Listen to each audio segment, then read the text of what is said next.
मातृशक्ति को नमन। Channel 24+ news के खास विशेष मनमोहक और हमें अच्छा इंसान बनने वाला, हमें मैत्री की भावना देने वाला और सब जीवों के अंदर जो है एक दूसरे के प्रति मंगल भावना रखने वाला कार्यक्रम पुनरुत्थान में आप सभी का हार्दिक स्वागत है, अभिनंदन है, सत्कार है। पुनरुत्थान एक ऐसा कार्यक्रम है जिसके माध्यम से हम संपूर्ण विश्व की जनसंख्या को अच्छा संदेश दे सकते हैं और वो शांतिपूर्ण सहअस्तित्व के अंदर किस तरीके से साथ रह सकते हैं, ऐसे सूत्र इसमें बताए जाते हैं। उसी क्रम के अंदर आज का हमारा विषय है वो एक अंतर्राष्ट्रीय विषय है, एक यूनिवर्सलाइज योर कॉन्शियसनेस का विषय है, अहिंसा। वो विषय है अहिंसा सब भूय खेमं करी। भाई और बहनों, दर्शकगण, श्रोतागण, आज पूरे विश्व ने 7 अरब की जनसंख्या ने 206 देशों ने जो संगठन यूएन और यूनाइटेड नेशन ऑर्गेनाइजेशन है उन सब ने सर्वसम्मति से गांधी जयंती का 2 अक्टूबर का दिवस है वो अंतर्राष्ट्रीय अहिंसा दिवस के रूप के अंदर मान्य किया गया है। ये क्यों मान्य किया गया है? क्योंकि पूरे इस पृथ्वी पर निवास करने वाले 7 अरब की जनसंख्या का प्रतिनिधित्व करने वाले 206 देश है वो अहिंसा में विश्वास करते हैं। इसीलिए आज का विषय है अहिंसा सब भूय खेमं करी। अहिंसा सब भूतों का, सब प्राणियों का हित करने वाली है। ये हितकारी माँ है, अहिंसा हमारी माँ है जिसकी कोख में से सारे धार्मिक ग्रंथ निकले हैं। अगर अहिंसा माँ न हो तो न धर्म रहेगा, न धर्म ग्रंथ रहेंगे, न मनुष्य रहेगा, न सृष्टि रहेगी, न जो प्रकृति रहेगी, सब कुछ विनाश हो जाएगा। प्रथम युद्ध विश्व युद्ध क्यों हुआ? दूसरा विश्व युद्ध क्यों हुआ? क्योंकि ये हिंसा की नीति के कारण हुआ। युद्ध सबसे पहले जो प्रभावशाली व्यक्ति होता है, जो राजा होता है, जो नेता होता है पावरफुल देश का, उसके दिमाग के अंदर सबसे पहले युद्ध आता है और दिमाग में उतरने के बाद के अंदर वो सीमाओं पर लड़ा जाता है या विश्व में लड़ा जाता है। तो भाई और बहनों, दर्शकगण, श्रोतागण, हमें ऐसा मस्तिष्क बनाना है जिसके अंदर युद्ध की भावना न आए। युद्ध मीन्स हिंसा। हमारा दिमाग हिंसा मुक्त होना है। हिंसा मुक्त बनाने के लिए अहिंसा माँ की उपासना करनी पड़ेगी। अहिंसा एक देवी है, अहिंसा एक दुर्गा है। जो इसकी शरण के अंदर चला जाता है उसको कोई कष्ट नहीं है। दुर्गा माँ एक ऐसी देवी है जो दुष्टों का संहार करती है और भक्त जनों को शरण देती है। इसलिए माँ की कृपा सभी को चाहिए और वह माँ हमारी अहिंसा है। अहिंसा का अर्थ है हिंसा नहीं करना मात्र नहीं है, उसका अगर सूक्ष्मतम रूप देखें तो जगत के अंदर जितने भी प्राणी हैं, प्राणी केवल मनुष्य 7 अरब की जनसंख्या नहीं, उसके अतिरिक्त भी इस सृष्टि के अंदर बहुत प्राणी है। सबका ख्याल रखना पड़ेगा। हम 7 अरब के लोग ही नहीं हैं, 84 लाख जीवा योनि के प्राणी जिसकी संख्या असंख्य है, अनंत है, वो सभी सृष्टि के अंदर जीवन यापन अपनी अपनी योनि में पैदा होकर कर रहे हैं। आज से नहीं, शाश्वत समय से कर रहे हैं। ये हमारी सृष्टि शाश्वत है, भविष्य में थी, वर्तमान में है और आने वाले भविष्य के अंदर रहेगी। मात्र हमारी ये जो आत्मा है, जैसे कि पुराना कपड़ा उतार लिया जाता है और फट जाता है, जब हम जो है वो नए कपड़े को धारण करते हैं, उसी तरीके से भगवान कृष्ण ने गीता के अंदर कहा गया कि जिस तरह से पुराना कपड़ा उतार करके मनुष्य फेंक देता है, उसी तरीके से ये आत्मा पुराने शरीर को छोड़ करके नया शरीर धारण कर लेती है। क्यों धारण करती है? उसका निर्धारित समय हो गया। आजकल रिजर्वेशन का युग है और रिटर्न टिकट व्यक्ति साथ लेके आता है। तो ठीक उसी तरीके से आत्मा का जो एक पर्टिकुलर शरीर के अंदर जितना समय रहना होता है, 50 साल, 60 साल, 70 साल, वो निश्चित समय होता है।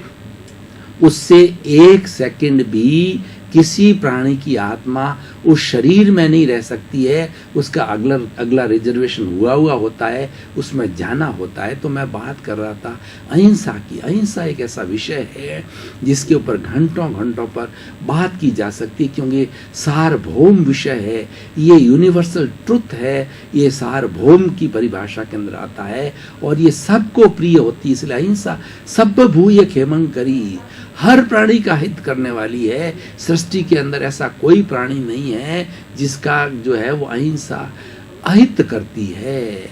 अहिंसा का मतलब होता है कि इस समस्त चराचर जगत के किसी भी प्राणी को, छोटा हो, कीड़ा हो, मकोड़ा हो, मनुष्य हो, पशु हो, पक्षी हो, पेड़ हो, पौधा हो, जिसमें आत्मा का निवास होता है, वो तो उस आत्मा का निवास करने वाले किसी भी प्राणी को जो है हम एक चिंतन से देखें। वो चिंतन क्या होना चाहिए कि जगत के सब जीवों के अंदर शुद्ध आत्मा का दर्शन कर दिव्य दृष्टि से उसको नमन करना।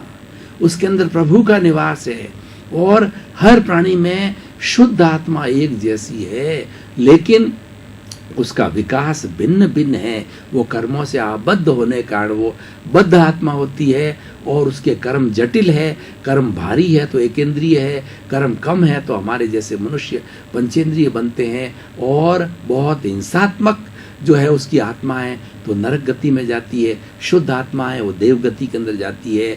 और सामान्य आत्मा होती है पेड़ पौधे, तिर्यंच, पशु पक्षी के रूप के अंदर जो है तिर्यंच गति के अंदर जाती है। तो भाई और बहनों, दर्शकगण, श्रोतागण, अहिंसा के विषय की हम बात कर रहे हैं कि अहिंसा जो है ना, अब हमें देखना चाहिए कि अहिंसा, ये हिंसा क्यों होती है, हिंसा को कराने वाले क्या कारण हैं। इसको जो है मैं कारण जो है एक शब्द में बोल सकता हूँ, दो शब्द में बोल सकता हूँ, चार शब्दों में बोल सकता हूँ।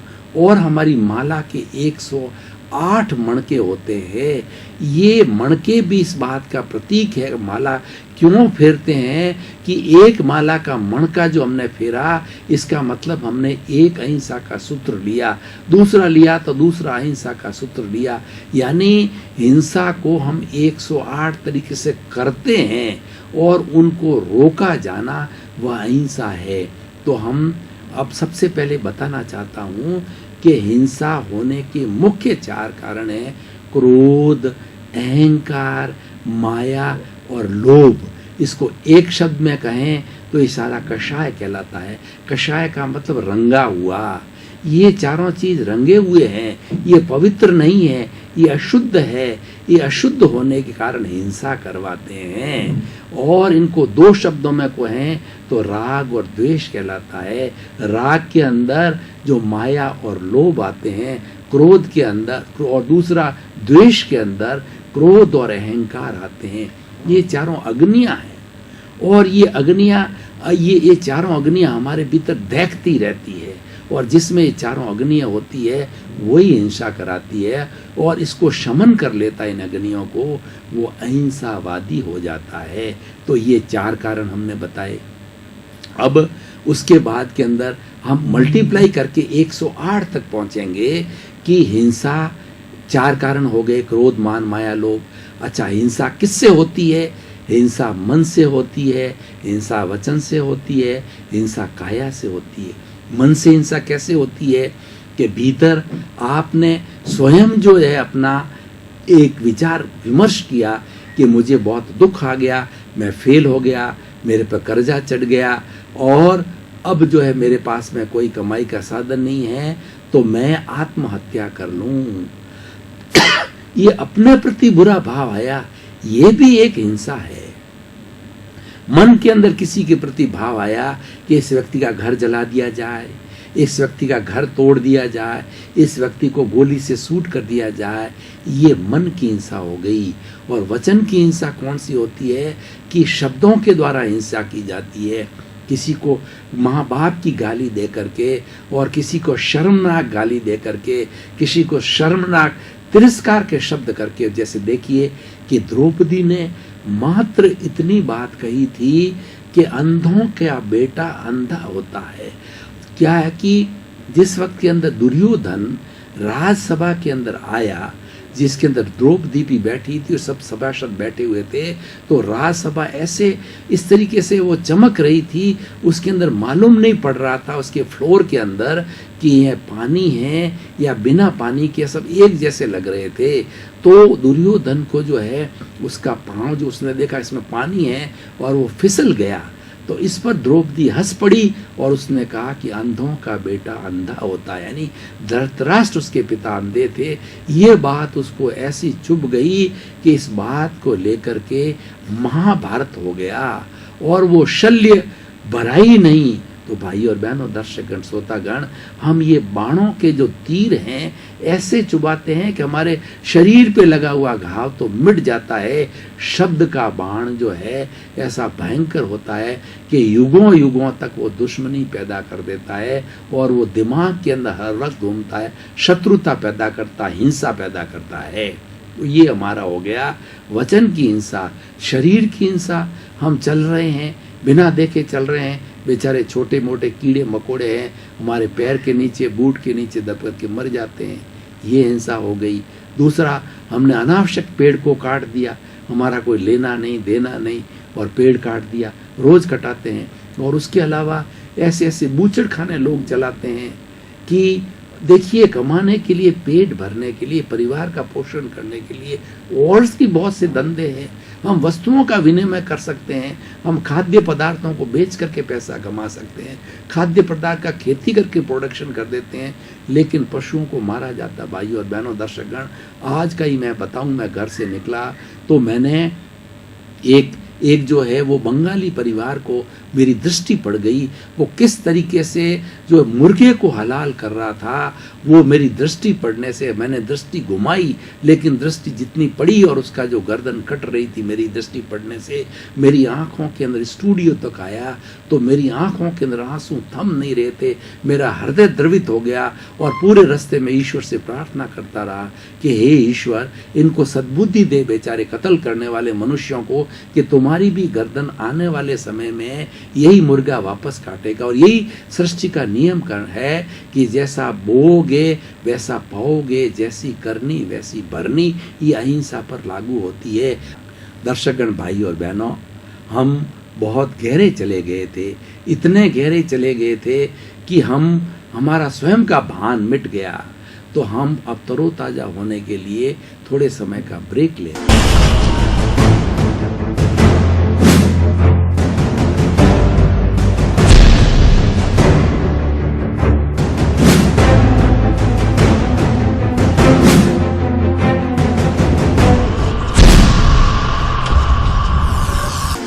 लेकर के हम पुनः तरोताजा और ताजगी का अनुभव कर रहे हैं और पुनः हमारी जो चर्चा है उसको प्रारंभ कर रहे हैं। अहिंसा का बिल्कुल क्लियर कट मैथमेटिकल जो सिद्धांत है कि जैसा आपने कॉज यहाँ पर हिंसा का बोझ दिया, वो हिंसा का इफेक्ट आने वाले जीवन में, इसी जन्म में भी आ सकता है। तो मैं बात कर रहा था मन से, वचन से, काया से।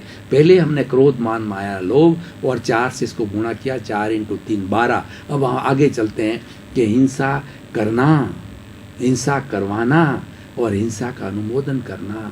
अब मैं स्वयं हिंसा नहीं कर रहा हूँ, लेकिन मैंने मेरे माली को कह दिया कि तुम पेड़ काट दो, तो ये भी हिंसा का अनुमोदन हो गया। कोई भी हिंसा का काम कर रहा है, पेड़ों को काट रहा है, अग्नि लगा रहा है, पशुओं की हिंसा कर रहा है, उसका हम अनुमोदन करते हैं कि अच्छा कार्य कर रहा है, तो वो भी हिंसा कहलाती है। तो इसीलिए हिंसा करना, दूसरे से करवाना और तीसरे का अनुमोदन करना, यह भी हिंसा कहलाती है। तो 4 × 3 12, 12 × 3 36।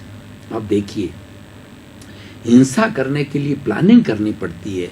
जैसे अहिंसा करने के लिए प्लानिंग क्या करनी होती है, हमारे चित्त को मित्र बनाना होता है, हमारे दिमाग को जो है प्रेम से भरना होता है, हमारे दिमाग को करुणा से भरना होता है, हमारे विचारों में करुणा आनी चाहिए, हमारे विचारों में आत्मतुल्य का सिद्धांत आना चाहिए कि जैसा मेरा शरीर है, जैसी मेरी आत्मा है, जो चीज़ मुझे अच्छी नहीं लगती है मैं दूसरों के साथ में क्यों व्यवहार करूं। ये सिद्धांत जब मस्तिष्क के अंदर परमानेंटली बनता है, जब अहिंसा की भावना आती है, वो अहिंसकवादी बनता है। अब देखिए, हिंसा की जो है प्लानिंग कैसे होती है। इसके लिए 3 शब्द होते हैं कि एक तो आरंभ, दूसरा समारंभ और तीसरा सरंभ। आरंभ का मतलब ये है कि मन के अंदर प्लानिंग करना, बड़ी जो है कत्ल खाने की प्लानिंग कर दी, सबसे बड़ा उत्कृष्ट क्या वर्स्ट है, ऐसा कहा भी नहीं जाना चाहिए, पर हिंसा का मैं उत्कृष्ट जैसे उदाहरण दूं कि कत्ल खाने की मन के अंदर प्लानिंग करना, ये आरंभ है।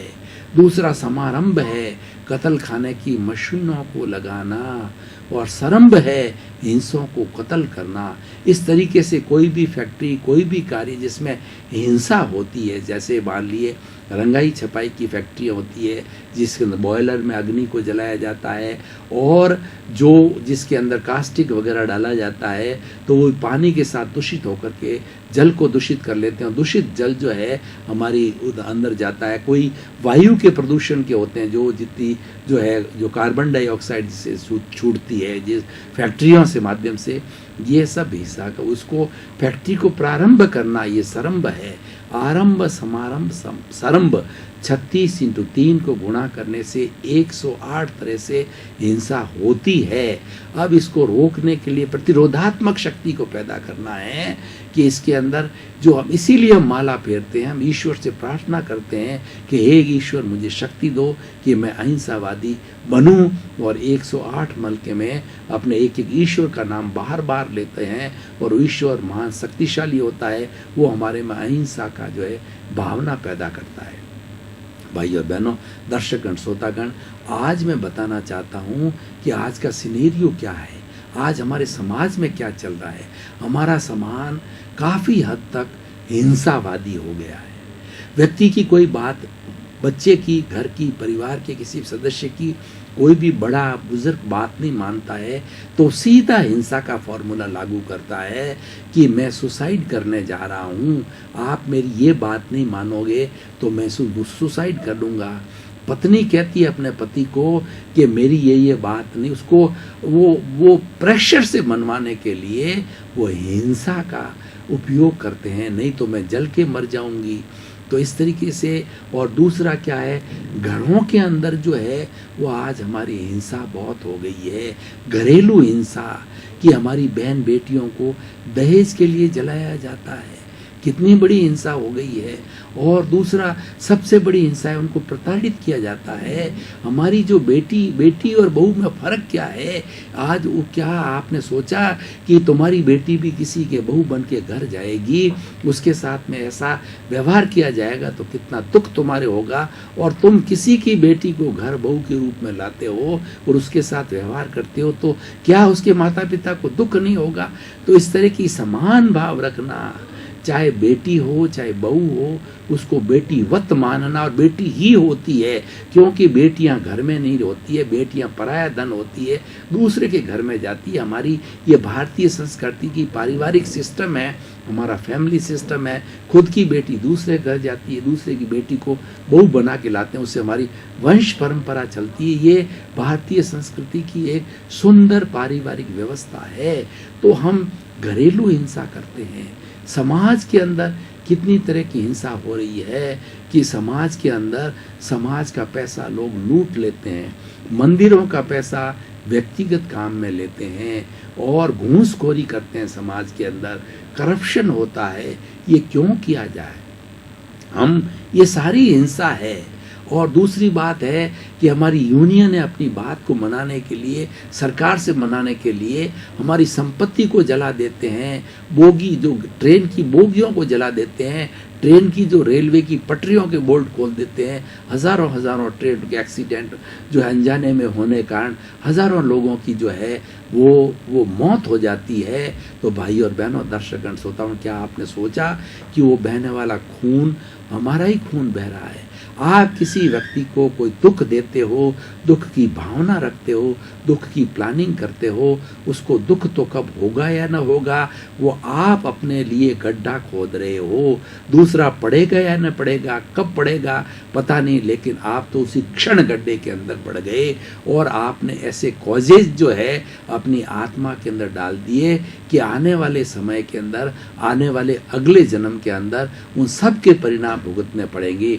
जो ईश्वर की यहाँ पूरा न्याय है, कर्म का सिद्धांत है, पूरा 100% उसके अंदर जज होता है वो अन्याय कर सकता है, वो गलत फैसला दे सकता है, लेकिन कर्म का सिद्धांत, ईश्वर का सिद्धांत, अहिंसा का सिद्धांत है, वो कोई भी नहीं गलती कर सकता, वो एब्सोल्यूट करेक्ट होता है। आज कंप्यूटर का युग होता है, कंप्यूटर के अंदर जैसा सॉफ्टवेयर डाल दिया जाता है, जैसे डाटा भर दिए जाते हैं, तो मनुष्य की कैलकुलेशन तो गलत हो सकती है, कंप्यूटर का डाटा कभी भी गलत नहीं हो सकता, क्योंकि सॉफ्टवेयर काम करता है, उसके आधार पर ही वो कार्य करता है। तो इसलिए भाई और बहनों, हम अहिंसा में निष्कर्ष की बात ये करना चाहता हूँ कि अहिंसा सब भूय खेमं करी, अहिंसा सबका कल्याण करने वाली है, मेरा कल्याण करने वाली है, आपका कल्याण करने वाली है, आपके परिवार का कल्याण करने वाली है, हमारे समाज का कल्याण करने वाली है, हमारे प्रांत का कल्याण करने वाली है,